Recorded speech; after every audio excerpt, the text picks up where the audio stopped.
नमस्कार दोस्तों, मेरा नाम है डॉक्टर ताहिर। मैं एक मनोचिकित्सक, de addiction expert, sex disorder expert और काउंसलर हूं। मैं दिल्ली के अंदर कार्यरत हूं। दोस्तों, आज हम बात करेंगे ओसीडी यानी कि ऑब्सेसिव कंपल्सिव डिसऑर्डर के ट्रीटमेंट की। तो ट्रीटमेंट पर बात करने से पहले थोड़ा सा जान लें कि ओसीडी होती क्या है। दोस्तों, ओसीडी के अंदर किसी इंसान के दिल में, किसी इंसान के मन के अंदर बार बार कुछ इंट्रूसिव अनवांटेड थॉट्स आते हैं जो कि उसे पता है गलत है, लेकिन वो उनका विरोध नहीं कर पाता। वो रिपीटेडली थॉट्स आते हैं और इंसान को बहुत ज़्यादा घबराहट बेचैनी होती है, और उस घबराहट बेचैनी से बचने के लिए वो कुछ कंपल्सिव बिहेवियर डेवलप कर लेता है। फॉर एग्जांपल, अगर किसी को गंदगी वाली ओसीडी है, यानी उसे लगता है कि उसके हाथ गंदे हैं, हाथ पर जर्म्स बैक्टीरिया लगे हैं, तो बार बार वो हाथ धोता है। अगर किसी इंसान को चेकिंग वाली ओसीडी है, मतलब अगर वो घर का लॉक करता है तो उसे बार बार लगता है कि उसने लॉक नहीं किया, वो बार बार लॉक को चेक करता है, या फिर गैस की जो नॉब होती है उसे बार बार चेक करता है कि कहीं गैस खुला तो नहीं छोड़ दिया। तो ऐसे वे कंपल्सिव बिहेवियर डेवलप करता है। और किसी को अगर रिलीजियस ओसीडी है, उसे लगता है कि भगवान गलत है, भगवान गंदा है, अल्लाह के बारे में, भगवान के बारे में गलत विचार आते हैं, अपशब्द बोलने का मन करता है, भगवान के साथ सेक्स करने का मन करता है, भगवान की मूर्ति को खंडित करने का मन करता है, तो वो कुछ कंपल्सिव बिहेवियर डेवलप कर लेता है, जैसे कि भगवान की चित्र को, भगवान की मूर्ति को घर से हटा देता है, ऐसे रास्तों से जाना बंद कर देता है जहाँ पर भगवान का कोई मंदिर हो या कोई मस्जिद हो। तो दोस्तों, हम बात कर रहे थे ट्रीटमेंट की। तो दोस्तों, क्योंकि हम सब जानते हैं ओसीडी जो बीमारी है सेरोटोनिन न्यूरोकेमिकल की कमी से होती है, तो इसके ट्रीटमेंट में वही ड्रग्स दी जाती हैं जो कि सेरोटोनिन की मात्रा को ब्रेन के अंदर बढ़ाती हैं। उन्हें हम बोलते हैं SSRI यानी कि सिलेक्टिव सेरोटोनिन रीअपटेक इनहिबिटर। तो दोस्तों, ये जो ड्रग है सिलेक्टिव सेरोटोनिन रीअपटेक इनहिबिटर, इनके बारे में कुछ ज़रूरी बातें ये हैं कि ये ड्रग्स कम से कम 4 से 6 सप्ताह अपना असर दिखाने में लेती हैं। तो कुछ लोग क्या करते हैं, 10-15 दिन मेडिसिन लेते हैं, फिर उन्हें लगता है फ़र्क नहीं पड़ा तो दवा को छोड़ देते हैं और उस डॉक्टर को भी छोड़ देते हैं। तो उन सभी लोगों से एक रिक्वेस्ट है कि इन ड्रग्स को असर करने में, क्योंकि 4 से 6 सप्ताह लगते हैं, तो कम से कम 4 से 6 सप्ताह वेट करें, दवा को काम करने दें, और डॉक्टर को भी टाइम दें कि वो आपको ठीक कर सके। बार बार दवा या डॉक्टर को ना बदलें। और इन ड्रग्स के बारे में कुछ मिथ्या धारणाएं भी समाज में व्याप्त हैं कि ये हैबिट फॉर्मिंग होती है। तो दोस्तों, ऐसा भी कुछ नहीं है। और ये स्लीपिंग पिल्स होती हैं, ऐसा भी कुछ नहीं है। ये सब मिथ्या धारणाएं हैं।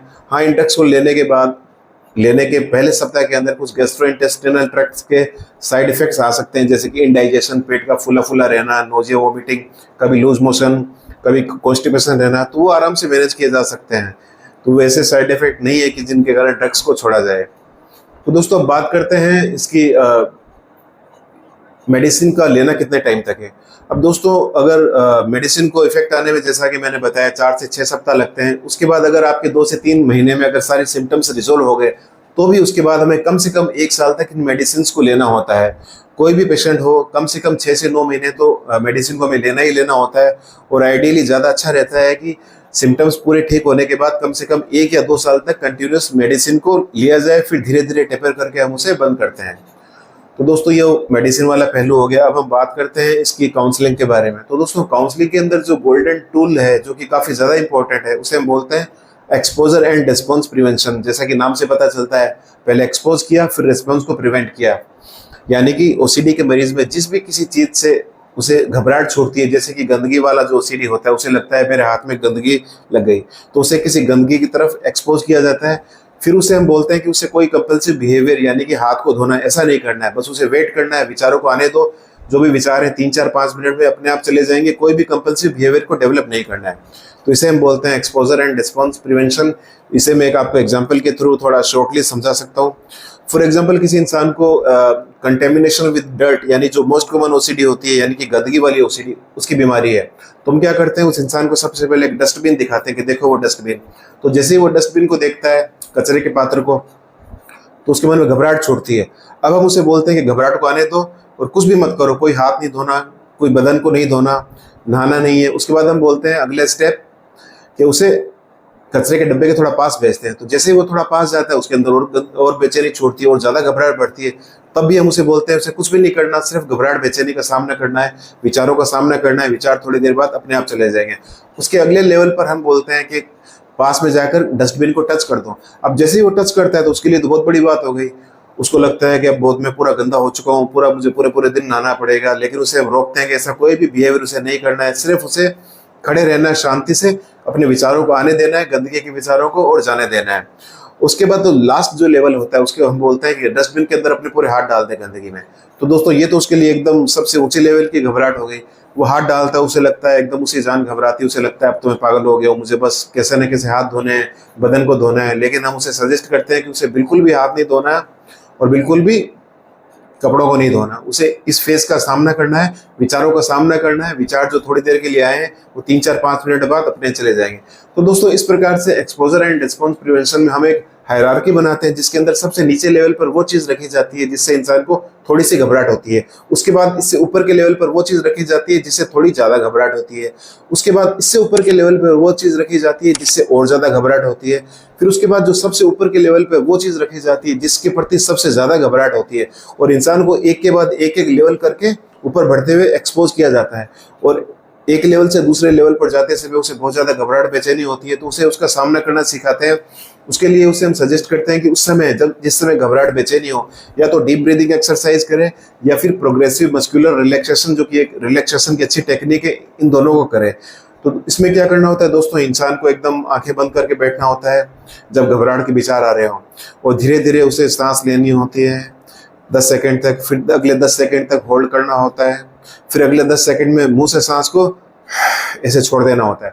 तो ऐसा कम से कम उसे 4-5 मिनट करना होता है। तो इससे दोस्तों क्या होगा कि उसका जो पैरासिम्पैथेटिक सिस्टम है वो जो कि इंसान को रिलैक्स करता है वो एक्टिवेट हो जाएगा, और जो सिंपैथेटिक सिस्टम है जो कि इंसान को घबराहट, बेचैनी, एंजाइटी ये सब पैदा करता है वो डीएक्टिवेट हो जाएगा। तो अगर घबराहट के पलों में इंसान डीप ब्रीथिंग एक्सरसाइज की प्रैक्टिस करता है तो उसका पैरासिम्पैथेटिक सिस्टम एक्टिवेट हो जाता है और इंसान एकदम रिलैक्स हो जाता है। तो दोस्तों ये एक प्रैक्टिस की चीज है, 1-2 दिन में या 1-2 महीनों में नहीं आने वाली। इसको अगर आप रेगुलर करते हैं, 6 महीने 7 महीने करते हैं डीप ब्रीथिंग एक्सरसाइज को और इस एक्सपोजर एंड रिस्पॉन्स प्रिवेंशन को, तो डेफिनेटली आपको बहुत ज्यादा आराम मिलता है। और अगर मेडिसिन के साथ हम ये थेरेपी, बिहेवियर थेरेपी यूज करते हैं तो इंसान काफी जल्दी अच्छा हो सकता है। तो दोस्तों इसके बाद अगली जो काउंसलिंग की टेक्निक है उसे हम बोलते हैं थॉट स्टॉप। इसका मतलब ये है कि जिस समय हमारे दिमाग के अंदर बड़े खतरनाक गंदगी वाले विचार आ रहे हो, इंसान विचारों के दलदल में फंसता चला जा रहा हो, उसके लिए बहुत मुश्किल हो रहा हो सर्वाइव करना, तो उस समय थॉट स्टॉप टेक्निक का मतलब है कि वो अपने विचारों को अचानक से रोक दे। अब रोकेगा कैसे? इसके लिए एक रबर बैंड टेक्निक होती है, यानी कि अपने हाथ पर एक वो रबर बैंड बांधता है और जिस समय उसके दिमाग के अंदर खतरनाक विचार आ रहे हो उस समय अचानक से रबर बैंड को जोर से पुल करके छोड़ता है। तो जैसे ही छोड़ेगा अचानक से उसको बहुत तेज दर्द होगा, उसका सारा जो ध्यान है विचारों पर से निकलकर रबर बैंड से होने वाले दर्द पर चला जाएगा। और थोड़ी देर, और जैसे ही वो दर्द से थोड़ी देर बाद सेटल होगा फिर वापस विचारों की तरफ जाएगा तो वो देखेगा कि विचार तो जा चुके हैं। तो दोस्तों इसे हम बोलते हैं थॉट स्टॉप। तो ये भी एक प्रैक्टिस की चीज है। अगर आप रेगुलर जब भी अपने डर का सामना करते हो, जब आपको किसी गंदगी के प्रति या किसी चेकिंग के प्रति या सिमेट्री के प्रति या रिलीजियस कैसी भी ओसीडी हो रही, जिस समय आप बहुत ज्यादा आपको गलत विचार आ रहे हो उस समय आप थॉट स्टॉप टेक्निक का यूज करें, एक्सपोजर एंड रिस्पॉन्स प्रिवेंशन का यूज करें और डीप ब्रीथिंग एक्सरसाइज का यूज करें, तो आप जल्दी इस दलदल से, इस विचारों के दलदल से निकल जाएंगे। इसके अलावा दोस्तों तीसरे नंबर पे होती है कॉग्निटिव बिहेवियर थेरेपी, जिसके अंदर हम क्या करते हैं कि हमें पता है कि हमारे हाथ गंदे नहीं है। अब डस्टबिन से इंसान दूर खड़ा है, उसे पता है हाथ तो गंदे नहीं है, लेकिन उसे विचार आ रहे हैं कि हाथ गंदे हैं, मुझे धोना चाहिए, यानी उसे विचारों में विकृति आ गई है। तो कॉग्निटिव बिहेवियर थेरेपी में हम क्या करते हैं, विचारों के अंदर जो विकृति आई है उसे हम दूर करते हैं, उसके जो नेगेटिव विचार है उसे पॉजिटिव विचारों से रिप्लेस करते हैं। हम अपने आप को ऑटो सजेस्ट करना सिखाते हैं कि देखो मेरे हाथ एकदम क्लियर हैं और मेरे हाथ पर गंदगी नहीं लगी है, ये सिर्फ गंदगी के विचार हैं जो कि एक बीमारी का हिस्सा है और मैं गंदा नहीं हूँ। और उस समय अगर घबराहट बेचैनी होती है तो वो डीप ब्रीथिंग एक्सरसाइज करता ही है, तो अपने विचारों को करेक्ट करता है। अपने जो दिमाग के अंदर नेगेटिव न्यूरोनल पैटर्न्स बन चुके हैं, नेगेटिव बिलीफ सिस्टम बन चुका है कि उसके हाथ गंदे हैं, उसका शरीर गंदा है, तो उन चीज़ों को वो करेक्ट करके नेगेटिव विचारों को पॉजिटिव विचारों में बदलता है, नेगेटिव न्यूरोनल पैटर्न को पॉजिटिव न्यूरोनल पैटर्न में बदलता है। तो दोस्तों ये भी एक रिहर्सल की प्रैक्टिस की चीज़ है जो कि 6 से 8 महीने में आपको आ जाती है।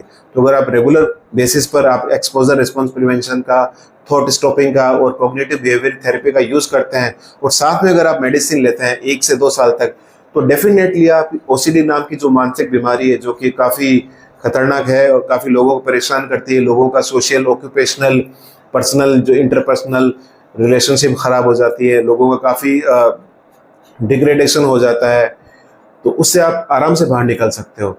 तो दोस्तों ये था ओसीडी का ट्रीटमेंट। उम्मीद करता हूँ आपको अच्छे से समझ आया होगा। और अगर आपके आसपास आप ऐसे कोई सिम्टम्स देखें या आपके रिश्तेदारों में, परिजनों में, घर में ऐसा कोई मेंबर हो जिसको ऐसे सिम्टम्स हो, ऐसे सिम्टम्स को जो फेस कर रहा हो, तो उसे आप मेडिसिन के लिए सजेस्ट करें कि किसी साइकियाट्रिस्ट से मिले और काउंसलिंग के लिए ज़्यादा अच्छा है कि वो किसी साइकोलॉजिस्ट से मिले, जो कि उसे अच्छे तरीके से उसके सेशंस लेंगे, जो कि वीकली 1 या 2 बार होते हैं। करीब 45 मिनट का सेशन होता है। कई सेशन के बाद इंसान पूरी तरीके से ठीक हो सकता है। तो दोस्तों, ये जो कंबाइंड अप्रोच है, medicine plus behaviour therapy counselling, इसका काफ़ी अच्छा रिजल्ट है। तो इसको अगर आप यूज़ करते हैं तो काफ़ी जल्दी ओसीडी से बाहर निकल सकते हैं। तो दोस्तों, उम्मीद करता हूँ आपको ये वीडियो पसंद आया होगा और आप अपने दोस्तों और रिश्तेदारों तक इसे शेयर करेंगे और मेरे चैनल को सब्सक्राइब करेंगे। तो दोस्तों, आज के लिए इतना ही। फिर मिलेंगे एक नए वीडियो के साथ। तब तक के लिए नमस्कार।